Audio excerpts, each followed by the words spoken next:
Where you are with your body and your rotation as far as opposed to looking at video and really trying to replicate that? Feel is the main thing.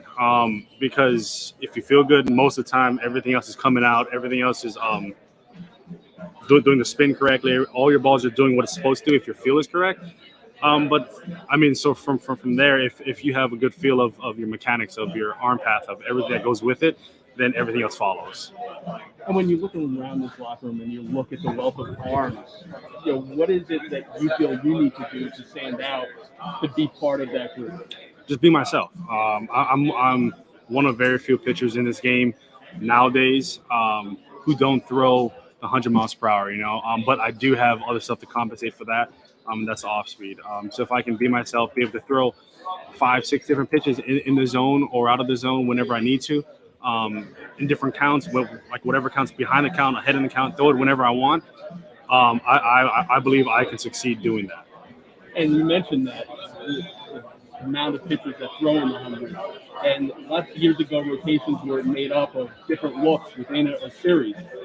Given the strength of these arms, do you feel that's a tremendous asset for you to maybe slide in behind a Jake, behind a DeGrom in a series where you all of a sudden you got a different look? Yeah, I mean, it's always an advantage to be different.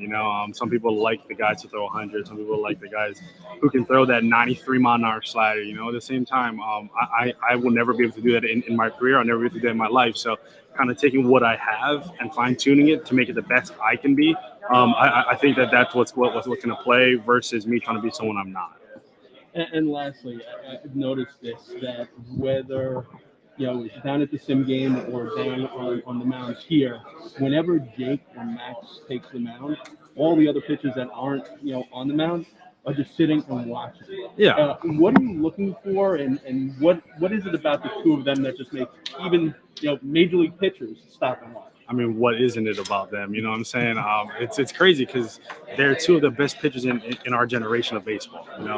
5 Cy Youngs between the two of them, which is very impressive to see on one single staff. So just having the ability to even just watch them in practice, how they go about things, how they warm up, how they train, how they get ready for a game, how they pitch in their games.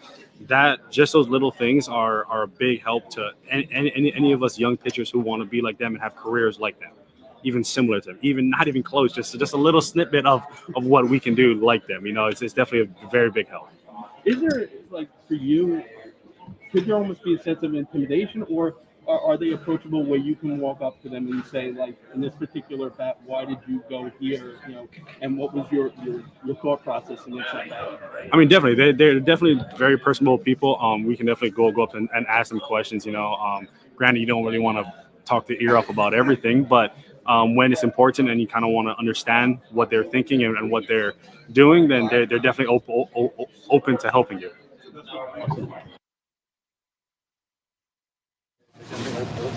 And you know what? He was sent back to the minor league camp, but I have a feeling at some point, you always need pitching depth. He gives them a different look. Kind of a really good guy. Hopefully, we wish him the best of luck. A guy who I think is definitely going to have a big role in this team is Chasen Shreve. He was picked up back from them, and I think he's going to be very, very important for them. He is the lefty that the team coveted, especially with the addition of Kyle Schwarber in their division. So I think he's going to be important, and the teammates loved him. I mean, the second he got back into the locker room, they flocked to him instantly. So this is the interview we did with Chasen Shreve, so give it a listen. Being a free agent before the lockout, that frenzy when everyone's getting signed, and then the lockout comes. For you, what's the thought that was going through your head? It was more on the lockout than anything, and then just what we're fighting for as players. For me personally, it was just staying ready because we kind of knew it was coming. And I got a good support system out in Vegas. I got a good setup, so just staying ready for when this time came. And we knew it was going to be kind of crazy once the lockout was over with all the teams reaching out, and that's exactly what it was. And I've signed yesterday, and I'm here today. So. I said it 2 relievers in the last 48 hours. Right. Lefty was a glaring need, and you're like the perfect fit because you're comfortable with the organization. Right. Jeremy. What made this, destination the most attractive to you as opposed to some of the other teams? I love to hear, number one, when I was here in 2020. Jeremy was great, Hef was great. And really just I know Billy Epler from the Yankees, and it just all kind of fit, you know. And it was an easy choice, really. It's kind of funny because if you look at the Mets staff on paper, they should all healthy, give a lot of length, and maybe not overtax the bullpen and keep all the relief pitchers at their max capacity. But on the same respect, there's a little, you know, Carrasco's a little banged up and Ty's a little banged up. Do you look at that, or is it just a matter of, you know, being ready for whatever workload comes your way? Yeah, I did not look or think of that. Somebody mentioned it yesterday, and I was like, that's a really good point. That, you know, Scherzer, DeGrom, like they all have the ability to go so deep. But yeah, I'm just gonna expect my normal workload. You know, 60, 65 innings, and that's what I'm gonna expect. So. And for you, a couple of rule changes during your career. Obviously, the sticky stuff no Right. longer used, and the 3-batter minimum. How Right. has that affected you? The 3-batter minimum, I feel like helped me a lot actually, because I get both lefties and righties out. The sticky stuff is just part of the game, and we got to learn to adjust and everything. So. You haven't had the opportunity, but it's very interesting that as a pitching staff, when Jake and Max step on the hill throwing their sides, pitchers that aren't on doing their sides all stop and watch. Right. What do you think you can learn from those two? I'm excited to talk to Max. I've never met him. He's always been somebody I looked up to, and he's just amazingly fun to watch. So and then DeGrom I knew from last time I was here, and he's got a great head on his shoulders, and I like to pick his brain about just the mental side of it. And then lastly, you had the opportunity to play for both New York franchises, and obviously relief pitcher. It's, you know, people, when you do your job, they don't notice it. When you don't do the job, Right. they're all over you. How is that different, like in a market as opposed to Pittsburgh as here? It's hard to say because most of my career has been here. I mean, and Pittsburgh was I did well there, so it's a hard question to ask or answer. It's just go out there and trying to walk through the clubhouse doors every day in the same mental aspect that you've been all year, and doing the same thing over and over again, and just being consistent. Other than that, you can't really focus on what other people say or what's going on. So, Awesome. Thanks. Welcome. Chasen Shreve, that was live, done on the 17th, a couple of days ago in the Met locker room. Another guy I got a chance to speak to while I was down there was James McCann. You know, we talk about this pitching staff and what they possibly can accomplish. And, you know, a lot of it is going to rely on what James McCann can communicate to them and adjust to each one of their various personalities. So I thought it would be interesting to speak to James about the challenge that provides. So here's James McCann from spring training this week. So, as a catcher, what is the thought of being able to manage this pitching staff? It's a lot of fun. It's a lot of fun to know the talents on the pitching staff, the different personalities, the different arsenals. It's got a chance to be a really special pitching staff.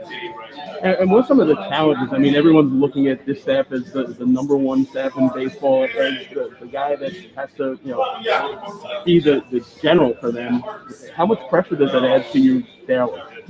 You know, I tell people whether we've got the best pitching staff on paper or, you know, not, it's still the same, same pressure. I still put the same amount of onus on myself to lead the staff, to get the best out of each individual guy. You know, when you're talking about catching guys like DeGrom and Scherzer, you know, I'm still striving to get the best out of them, and maybe even take them to another level. You know, you never know what could potentially happen.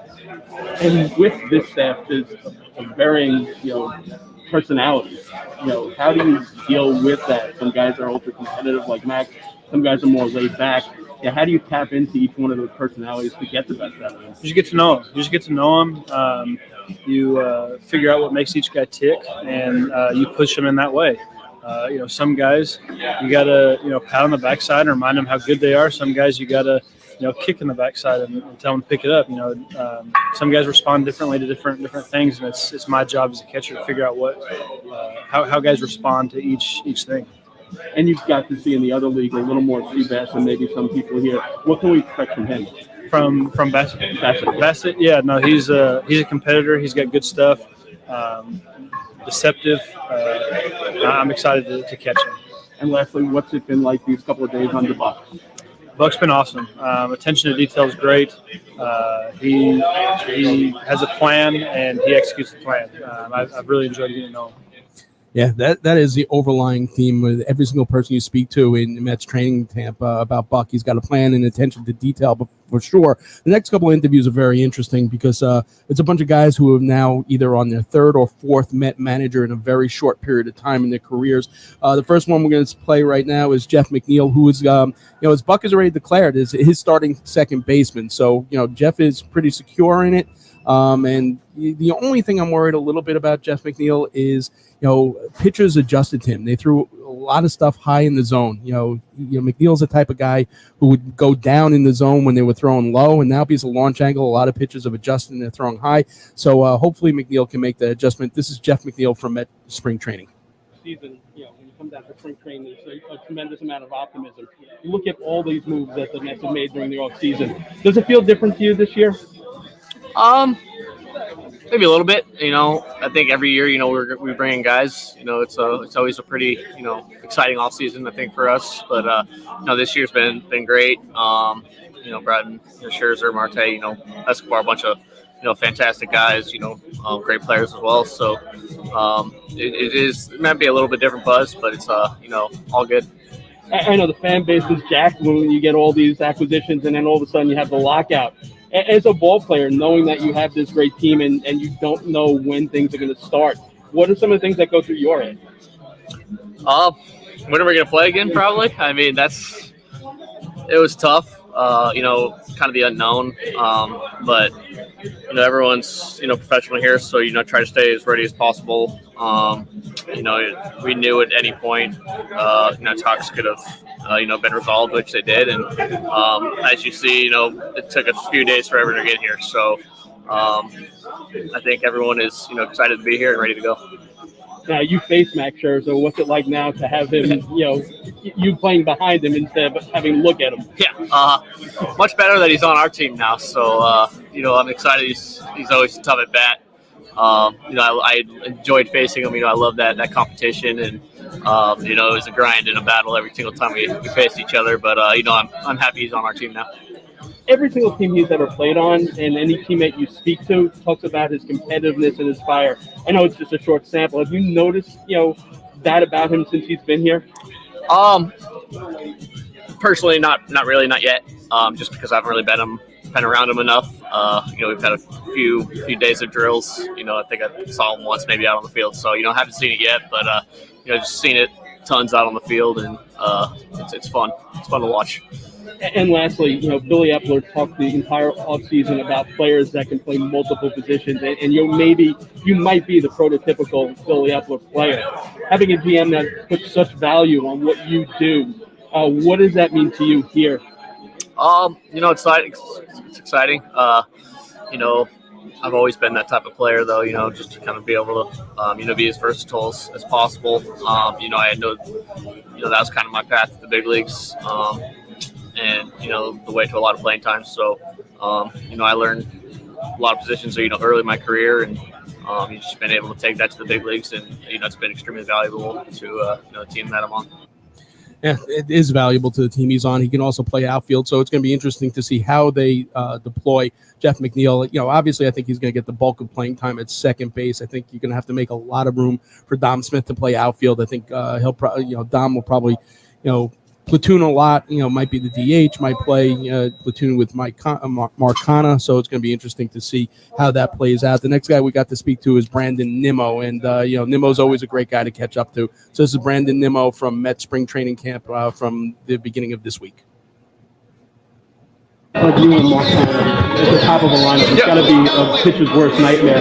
For you, what is that going to be like being in the lineup with another table setter like yourself? Oh, I think we're just going to take a lot of pride in what we're capable of, and try and not be anything but ourselves. We're gonna try and be tough outs.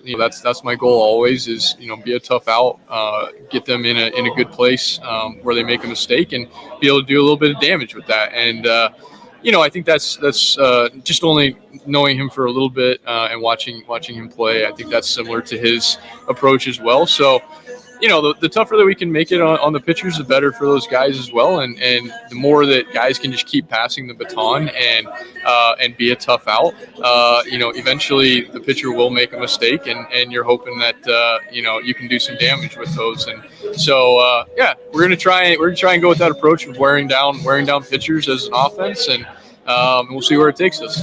Ever since you've been here, and I know you're like one of the most optimistic people ever. Spring training is always a time for optimism. Yeah, of course. But coming here now, looking at this roster, what's your feeling? Oh, like you said, I have always tried to be optimistic about it. But looking at this, it's not it's not a false optimism. You can look at these players and you can say, this is a good team. This is a team to be reckoned with, and I have a lot of hope in it. I mean, one thing that we always highlight at the beginning of every spring training is going to come down to health. If we can stay healthy, we're going to compete. If you don't, it's going to be tough, So really, I think coming into this camp, we're just going to focus on everybody being healthy, taking care of themselves nutritionally, sleep-wise, hydration-wise, everything, strength-wise. And if we can do that as individuals, the team is going to do well.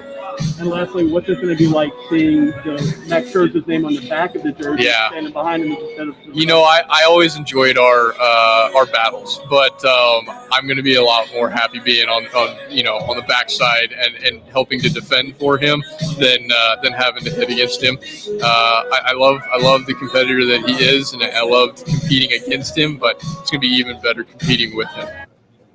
So, Brandon Nimmo, got to speak to him about a lot of things also. We all, we sit here a lot and we talk about, we kind of like trash analytics, but he was saying like analytics have really unlocked a lot of potential in a lot of players. Like they do things that we don't even know about, like as far as foot pressure on your landing. And he was saying that, he found the more foot pressure his landing was, the quicker his exit velocity was on his swing. So it really tailored what his workout was during the off season to strengthen his core and his trunk, which is interesting. We just think of analytics as just pure numbers, but there are a lot of things that go into what, they give the players, and that information unlocks a lot of potential. And I'm expecting a real big year from Brandon Nimmo. The next guy I spoke to, it's tough. I like J.D. Davis. Before it was the universal DH, we all felt that he's best suited in the American League, but now there's a universal DH. But with Robinson Cano, I don't know if J.D. Davis is going to get that opportunity. J.D. Davis might be a guy that gets traded, but we did get a chance to speak to J.D. Davis, and this is J.D. from spring training. So yesterday I asked Buck particularly about you and Dom. I mean, you're on your third manager in 4 years here, and Dom's on his sixth in 4 years. Yeah. As a player, is it difficult having to prove yourself all over again to a new GM, a new manager, and what's the mindset coming into camp with that? Yes and no. I would say yes because, Nimmo's in the same group too. I mean, he's been there, done that just like with Dom. So, but yeah, you want to, make a good impression on new coaches, new GMs, new front office guys. But at the same time, they're not dumb, and they know the players that are around here, and they know the capability and the caliber of players that are in the clubhouse. So you got to try to do your part and stick with your strengths, I would say. My strength is hitting. So we got to, stay focused and not really worry about those kind of things because Buck is expecting us to come out here and play hard. He's an old school guy, and he wants us, to be good team players and come out and not be, distraction to other players and just come in here and play hard. And I think that's the only thing we can do right now. Years ago, the adage was you were a third baseman, you were a left fielder. Now, Billy, stresses the fact that you need to play multiple positions. Actually, so you're taking some reps at shortstop the other day. That was just because of the shift. That was the shift. Yeah. Okay. But for you, what do you think you need to focus on the most to be the most valuable part of this team? Yeah. I think just continuing to get reps at third base and outfield. I think those are the big two things that it's going to be keeping me, I would say, value to the team. And I need to come through in those situations for them. I'm going to be kind of sporadic all over as a utility. So I got to get my work in during early work and try to balance that and, stay fresh and just do my part, whatever the team or whatever the coach needs me to play. I know you've really worked hard on your defense at third base, and just in a few days watching Eduardo, it just seems like fundamentally his footwork and everything is so sound. Have you picked his brain a little bit about the art of fielding third base? Yeah, I mean, I haven't really asked him or anything like that. Constantly I've been watching Lindor, with his footwork. So it's kind of easy when you look over to your left and you got a Gold Glove over there. Not that Eddie is anywhere near that kind of caliber. I'm not saying that. It's just, but yeah, I mean, I haven't picked his brain, but watching Eduardo, it's easier to emulate good mechanics instead of just working by yourself in that sense and trying to feel out things. So if you have a caliber like Eddie here in front of you, and you can watch him and you kind of I don't know, I guess brainstorm with him or just check how he's doing, then I think that just helps me out in a way of just trying to emulate those kind of things and good movements and good footwork. And lastly, every spring training, when you come in, everyone's optimistic. They look around the locker room, they think they got it. This year, so many big all-season acquisitions. What's your mindset coming in with this team? I mean, this team is talented up and down, from top to bottom. So is the league in general. This whole major leagues, I mean, there's just a whole flush of players, talented players coming up, young and old, just meshing in together. It's pretty cool to see where the game of baseball is, but I'm excited for this team. This team, we've been itching to win. We've been waiting for that opportunity and to get Max, to get some of these guys to come in and be a part of the team. I think we have a little bit more of an itch and intensity of goal oriented with this team, and we're excited. And the last guy I got an opportunity to speak to is a guy that I am expecting huge things from this year. I also disclosed the fact that he did play last year with an injury. He had a slight tear in his labrum. He's totally rehabilitated. He looks great. He's got a great attitude coming into camp. This is Dom Smith from Met Spring Training this week. I actually asked Buck about you and JD yesterday. Yeah. You're on your fourth manager in 6 years here. He's on his third. Yeah. When you have to prove yourself over and over again to different organizations, the GM and managers, does it put more pressure on you? Not really. I think it's an exciting new challenge each time. I think it's just fun to get to learn our new manager's personality, how he is as a coach, and then obviously get to display my talent and skills and show him what I can do as a player. So it's pretty fun getting to know him as a person, how he likes to run his team and his club, and just to be a part of all of that. And obviously, like I said, to show him what I can do, it's something that I take pride in and I enjoy doing. It's happened a little bit more frequently than I thought I would have to do in my career, but it's a part of the game. It's a part of the business, and I think we're in a good spot right now. It seems like just yesterday, but I remember your first camp, coming in as a rookie. You take a look at a guy like Brett Batty. Yeah. What are some of the things you can? I mean, you're a veteran now. It's crazy. What are some of the things you can impart on some of the younger players that are here for the first time? Yeah, I mean, for me, I just like to instill on those guys just to have fun. Everybody know what they can do, so sometimes guys come up here and try to do too much and try to just show everybody what they can do, so they press. So for me, I just want them to have fun. I tell them to just breathe. It's part of the game. It won't be the first time you strike out. It won't be the first time you make an error, and it won't be the last time as well. So the faster they understand that and they're comfortable in their skin, I think the faster they'll be able to help us and produce at this high level. So they have a ton of talent. I mean, Braid and Ronnie's here, Mark. Having those young guys up here is going to be really cool and a learning experience for them as well. So those kids, they work hard. They're extremely talented, and they're great kids. So I can't wait to see their development and where they turn out in the next year or so. It's interesting the way the game has changed since your first camp. You were drafted as a first baseman, you're a first baseman. Now, versatility is the key word. They expect every player to play multiple parts, and you've embraced it. You've really worked hard in the outfield. Which do you take more pride in? You're a great fielder at first, but you've really improved so much in the outfield. Yeah, I think just being available and being able to be called on, I think that's the most thing I take pride in. That's something that early in my career, I didn't have that by my name. I couldn't go out there and play outfield. I only could just play first base. A lot of it was because of my size and because of my lack of athleticism. So I'm pretty proud how far I came from then. But as well, I think it just helps the team in so many different ways when you're able to play multiple positions. So I think that's something I worked extremely hard in. Obviously, I love first base because it's just something that's so easy and come natural to me. But I take the most pride in the outfield because it's something that I have to work so hard on, and people don't understand how tough it is. We're pretty big, large men, and we hit the ball pretty hard. So sometimes when a ball is coming right at you, you don't know if it's going to backspin, top spin, side spin. So being able to make some of those cool catches, it just makes me just enjoy the game that much more. And it's just a different feel than obviously being at first base. So it makes me feel like a complete, just all-around baseball player. And lastly, from an outsider, when you come to these camps, so Mickey to me seemed like a great communicator. Luis seemed like a great communicator, but it seems like there's a different level with this coaching staff. I see Joey Cora work you guys in the infield. I see just on the big field, just little things as far as cutoffs. What do you notice as a professional ball player about this staff? I think, this is my first time in camp where we've been this structured and this detailed. And, you can see it, like you said, it's just a different type of energy that we bring on an everyday basis. Buck obviously runs his show, his ship pretty tight. So everybody understands that. Everybody is here ready to work.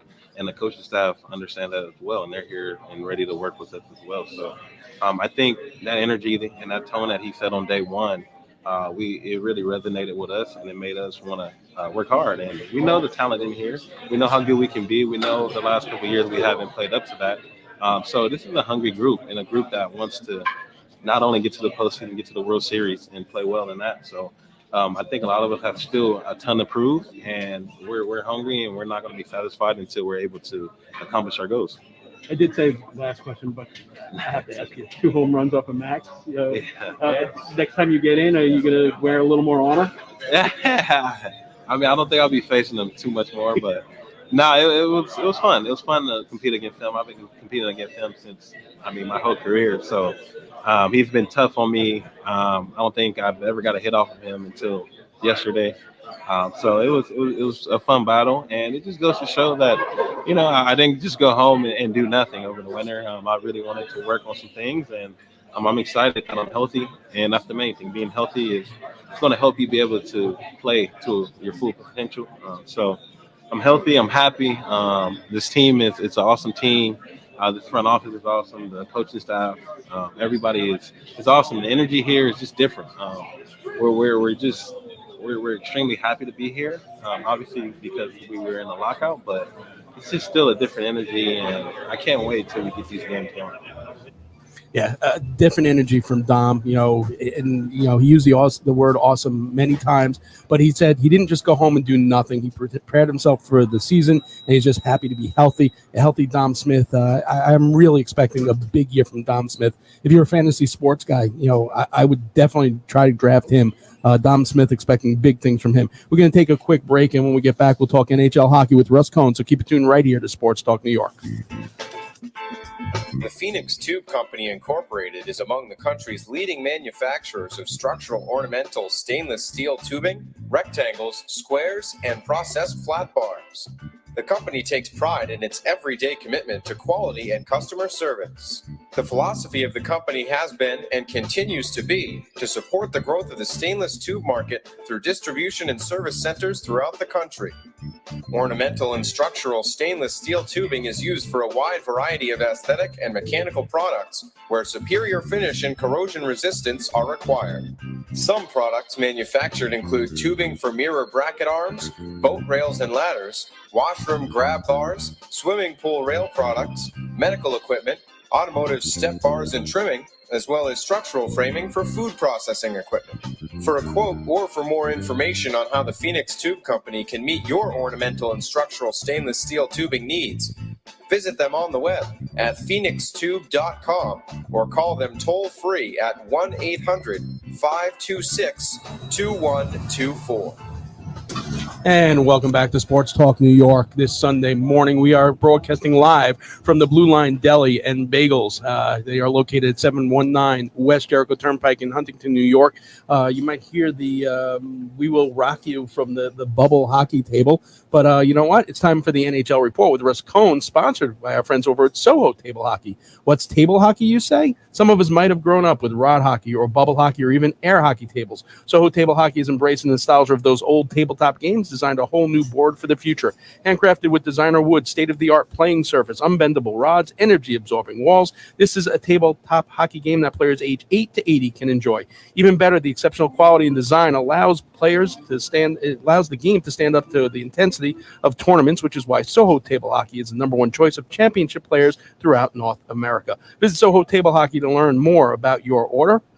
Order your custom game there. You can choose your wood, a centerized logo, even the team matchups. Go ahead, drop the puck. You'll love Soho Table Hockey so much you won't be able to stop playing. And you know what? It's interesting. You can design your own players, but you're not going to be sure if they're going to be on your team come Monday afternoon, late afternoon. The trade deadline is right around the corner tomorrow. The New York Rangers already addressed one of their weaknesses that we've spoken all season long, Russ, which was a lack of depth scoring winger on their team, especially on the third or fourth line. Frankie Vetrano is definitely a player that fits that need for the Rangers. Vetrano does have a cap hit of $2.5 million. He's going to be worth it if the Rangers make a deep playoff push. The Panthers needed to clear that space for the moves they made. They got Ben Sherrod as well as Claude Giroux. What are your thoughts on the moves from both sides? The Panther side, which is a team that the Rangers are going to have to get through, and on the Rangers side. Well, preseason, I did pick the Panthers to win the Cup, and now adding Sherrod and Giroux, it's hard to put the Rangers ahead of them. But, I mean, look, the Rangers do have better goaltending. I think Bob is really good, but he's not Igor Shesterkin. But we don't know what Igor Shesterkin will be after a long season going into a playoffs. So that's still pretty new for him. So that's where, as far as the NHL, not the KHL. So that's where we're going to find out more about him. Florida's defense is now plugged up pretty well. The Rangers, I got a list of like 4 guys, actually 5 I could see him going after. Ricard Raquel, I hear even Radulov, even though Dallas is in it, and we know Slats loves Radulov. Right. Doesn't matter how old he is or how many years removed from being great. That's always going to be a factor. Andrew Kopp, even though Winnipeg would rather make the playoffs, I can't imagine he's going to be completely off the table. Justin Braun, who the Rangers have scouted dramatically, and I've seen that in action. And Jacob Chychrun is a long shot, which, again, I don't think the Rangers should do it because you probably have to give him Kravtsov, Lundqvist, couple firsts. I just think it's too much. I think, and Giordano's an outside one too, because he could just fit in on the third pair like Braun and be really good. Could play top 4 if there's an injury. So I think that's probably 6 guys. I think the Rangers could be in on any of them. What do you think about a guy like Max Domi? I don't think he's good for the Rangers because he's not a real center. I think his scoring isn't what it was. He's not really great defensively nor a face-off guy. So you're really getting Domi for his speed and scoring, and they've got Petrano now, and so I just don't see a fit for Domi. You take a look at the Islanders, and they've had this nice little streak going on. We said Varlamov probably was going to increase his value if he played well. He has done that. Do you think what do you think the haul for him will be, and do you think they'll pull the trigger? And do you think Clutterbuck and some of the other guys are gone come Monday night? I think Varlamov seems to hold the hammer there based on his contract, so I don't know if he's going anywhere. He just likes Sorokin enough, and I think he likes the Island enough that he may just not want to get traded. So I just think that's like a 70-30 where the 30 maybe he gets traded. He would get a lot. He would get a first, a prospect, and maybe another pick, same as what's talked about Fleury. Florida, Minnesota's picking up. Guerin's been very active. They got Delorier, who's another big body for the playoffs. If they solidify goal with Fleury, that's another team I picked in the preseason to make it to the Cup. I think they would still be on that trajectory. Right now, they might be a little off that, but certainly Eddie Fleury could put them on that. As far as the Islanders, I'm hearing Parisi is going to go. Most likely Chara is going to go, and Clutterbuck will go. Wow. I mean, those are the guys that should definitely go, most likely will go. It's just, the return from them, for none of them is going to be great. You're just really getting, some cap relief on some of them and just giving a home to the others and getting some draft picks. But Varlamov would get them the most. But again, I look at the Islanders and say, this isn't just like a bad season. They also need to retool. They have issues on that team. They're going to have to pay Barzal, who has not had a great season, so they're going to have to figure that one out. And what if Barzal decides he doesn't want to stay there long term? That could happen.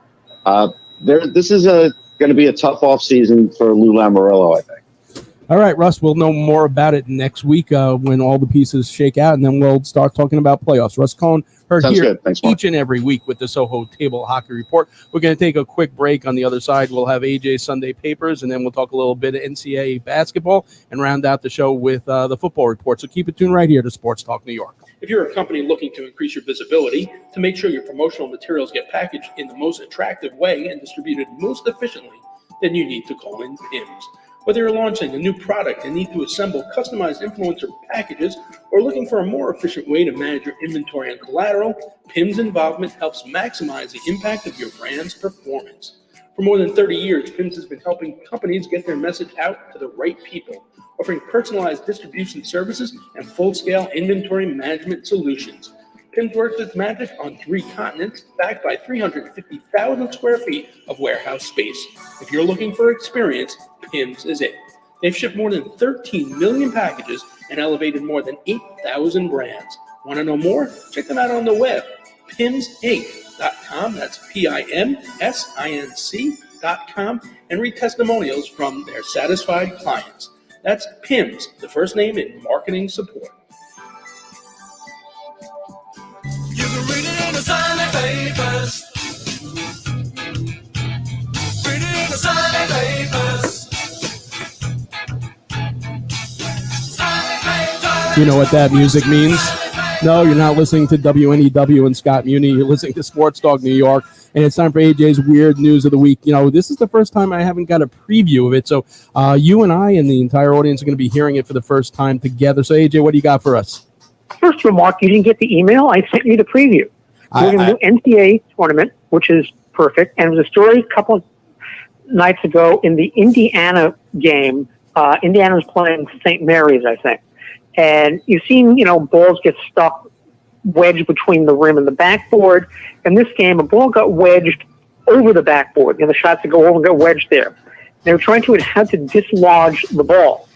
And they tried everything. They tried. One of the players got on a chair. They took a broomstick. They couldn't get it. The Indiana cheerleading team came to the rescue. And what happened was the captain of the team said, let's get our 2 tallest players, the tallest guy and our tallest woman. And you know how the guys hold the girls up, the cheerleaders? Right. They hold them. The male cheerleader took the female cheerleader, went under the backboard, held her up. She dislodged the ball. And as they say, the crowd went wild. I don't think so. If you look in a pin, all on the cheerleader.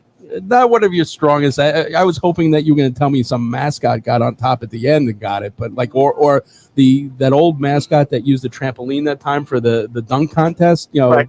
That would have been. I have to tell you, before you make a comment on it, take a look at the video. The video is like, okay, but we are radio, so it's like. But you do Facebook Live. We're streaming live. All right. Go out, everybody at home. Take a look at the video. It is pretty incredible and fun to watch. All right. And of course, play-by-play of it. The announcers on the broadcast did play-by-play of it. All right. Let's talk a little NCAA. Every year there's a bucket bracket, a bracket buster. A couple so far. What have your impressions been so far of the tournament?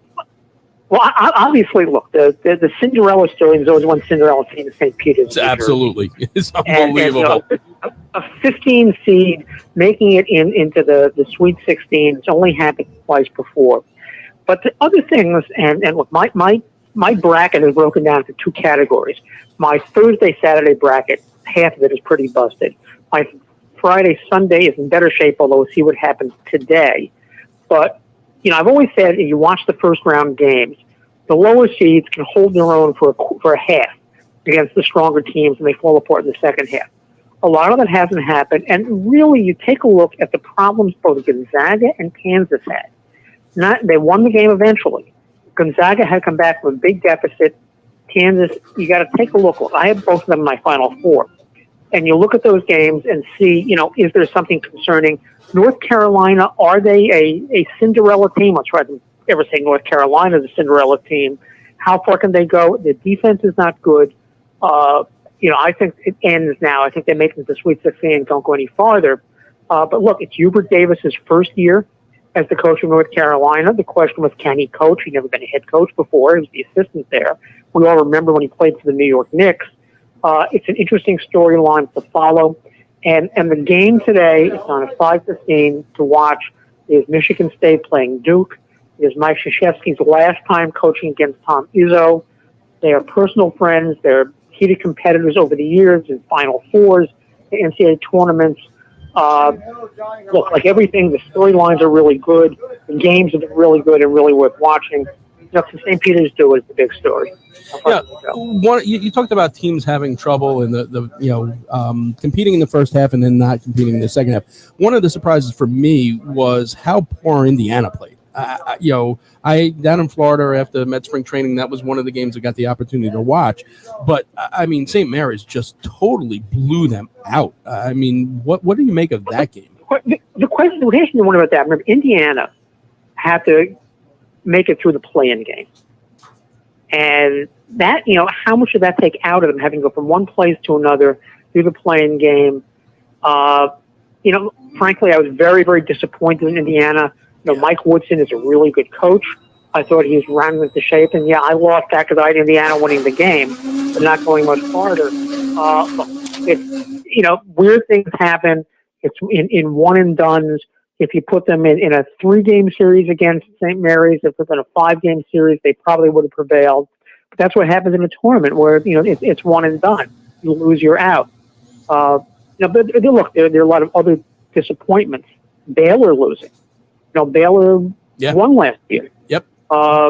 You look, the other thing that's striking me, and, first of all, it was you can tell teams going from one year to the next, who they had. Those players stayed, they played 3 years, they played 4 years. Then there was players playing one and done. To me, the weird story of this tournament are they got rid of the transfer rules. We had to get out of here after you transferred. All these players who played last year for one tournament team, they're playing for another one. This year, right? It's like free agency. And it's become free agency. Yep. It's become Major League Baseball. It's become basketball. Football. And that's the weirdest part of this story.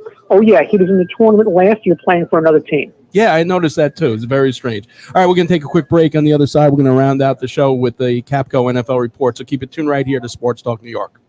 Decolator Cohen and DeFrisco, LLP, is pleased to introduce their website, policeofficersrighttosue.com, as an educational and informative site designed to instruct members of the law enforcement community of their civil rights in line-of-duty accidents. Many law enforcement members are not aware of their rights to sue and fail to bring lawsuits within a specific time frame, thereby forfeiting their ability to seek rightful compensation against those parties that cause officers to be injured. PoliceofficersRightToSue.com provides successful past results of line-of-duty lawsuits. These examples range from officers being provided with inadequate equipment, RMP accidents, slip and falls, and station house mishaps. If any law enforcement member has a question regarding a potential lawsuit, they can contact DCD at policeofficersrighttosue.com or at 1-800-901-1LAW. That's policeofficersrighttosue.com or 1-800-901-1LAW.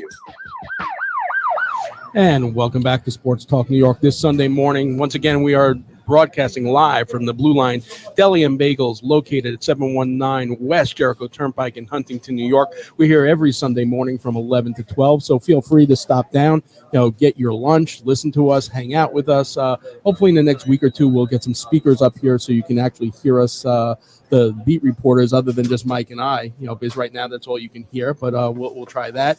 Right now, though, it is time for the Capco NFL Report with Jay Retcher. Spring is here. It's time to get those windows and doors ready to let that fresh air in. It's absolutely beautiful outside right now, and keep those bugs out with a Clearview retractable screen.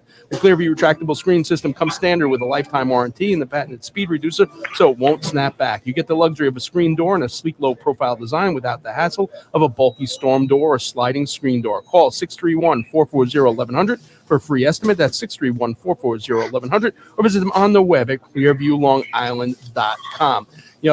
Jay, it's been a crazy, spring training, the lockout, everything this last week and a half has just been crazy. The NFL, you got the Cleveland Browns getting Deshaun Watson in a trade with the Houston Texans for a first-round pick in 2022, 2023, 2024, as well as a 2023 third-round pick and a 2024 fourth-round pick. Texans sending a 2024 fifth-round pick back to the Browns in that trade. The interesting thing is the Browns, get Watson. They give him a 5-year, $230 million contract. You go back to that draft where, as Jet fans, we were looking at which quarterback we're going to get. The 4 quarterbacks in that top 10, Josh Allen now is the only one that's still going to be on his team when, the season starts next year. Clearly, Baker Mayfield is headed out of Cleveland. What do you make looking back at that draft and the fact that, not that many years later, there's only one guy still standing with his initial team? It's funny you say that because I remember that draft like it was yesterday. And fortunately for me, living in Tampa, I was able to watch the national championship game the year before and to see Clemson against Alabama. And I looked at Deshaun Watson. And I thought to myself, you can't always grade like how a college quarterback is going to translate to the pros.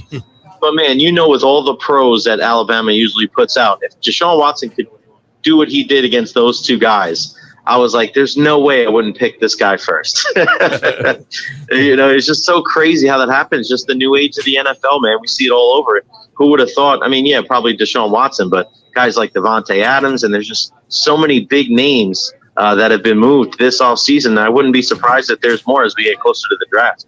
Yeah, so AJ unfortunately dropped out. He said the biggest loser is, Progressive with those commercials. They're going to have to reshoot them wherever. I guess maybe they can edit them, artistically and just have them cleaning out a different stadium or just voice over it. Another guy that all of a sudden is making news again is Colin Kaepernick. And evidently he has looked unbelievable in workouts, and people are talking about him possibly making an NFL comeback. Pete Carroll spoke about him at length. He said he's not a fit there. But what do you make of Kaepernick's possibility of being back in the NFL this season? And do you think he can be a starter for a team? And which team do you see as that possibility?